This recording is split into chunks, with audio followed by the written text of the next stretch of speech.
భారత స్టార్ బ్యాడ్మింటన్స్ సైనా నెహ్వాల్ పారుపల్లి కశ్యప్ జంట తమ వివాహ బంధానికి ముగింపు పలికారు. ఈ విషయాన్ని సైనా నెహ్వాల్ ఇన్‌స్టాగ్రామ్ వేదికలో వెల్లడించారు. 7 ఏళ్ల వైవాహిక బంధానికి ముగింపు పలుకుతున్నట్లు తెలిపారు. ఎంతో ఆలోచించి చర్చించి ఆ తర్వాత తాము విడిపోవాలని నిర్ణయించుకున్నట్లు తెలిపారు. జీవితం కొన్నిసార్లు మనల్ని వేరువేరు మార్గాల్లోకి తీసుకెళ్తుంది. మేము మా శాంతి, ఎదుగుదల, స్వస్థతను ఎంచుకుంటున్నాం.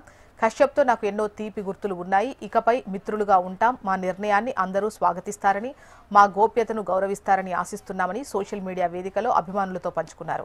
కాగా సైనా కశ్యప్ 2018లో ప్రేమ వివాహం చేసుకున్నారు.